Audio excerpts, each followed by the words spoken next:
Maintenant la parole à Madame Blondin. Merci Madame la Présidente. Il est toujours utile, mes chers collègues, de rappeler que notre organisation est basée sur 3 principes que nous connaissons bien. L'état de droit, la démocratie, les droits de l'homme, c'est en quelque sorte son ADN et le nôtre en tant que parlementaire de cette noble assemblée. Et je voudrais saluer le travail de notre collègue Egildius Veriakis qui met en lumière les contradictions auxquelles nous sommes confrontés entre nos paroles et nos actes. La montée de l'autoritarisme et du populisme dans certains États membres explique la recrudescence des attaques contre les défenseurs des droits humains.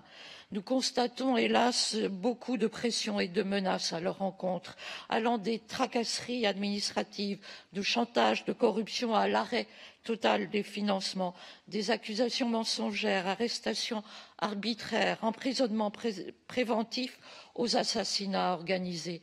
Tout est bon au pouvoir en place pour brider, museler les expressions divergentes et ainsi amener les peuples dans le chemin choisi pour eux, mais pas par eux. Alors même que la déclaration de Copenhague a réaffirmé l'attachement des États membres, des États parties à la défense des droits humains, mais hélas qui peine encore à être mise en œuvre. Dans la plupart de nos rapports, nous évoquons constamment les exactions qui sont commises et nous pouvons, chacune et chacun d'entre nous ici, citer des exemples nombreux hélas où ces droits sont foulés aux pieds, où la liberté de parler, de penser, d'écrire, de se rassembler, de croire, d'aimer, de créer est réduite et contrainte. Certes, le Conseil de l'Europe a des outils et le rapport les mentionne.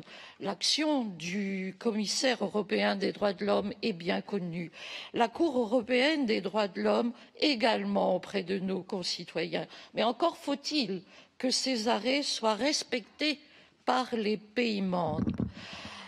Nous devons avoir, nous, dans nos gouvernements nationaux, également des outils importants. Le défenseur des droits a été mentionné par ma collègue tout à l'heure, a un rôle essentiel, mais à condition qu'il puisse agir en toute indépendance. Le Haut Conseil à l'égalité également est un dispositif français qui est très utile à la défense des droits humains. Notre débat aujourd'hui sur ce rapport est l'occasion d'affirmer véritablement notre position et de l'affirmer fortement. Et je voudrais terminer par une citation. Elle est apocryphe parce qu'on l'attribue à Voltaire, mais on n'en est pas sûr. Qui disait à un abbé: je déteste ce que vous écrivez, mais je donnerai ma vie pour que vous puissiez continuer à l'écrire. Merci.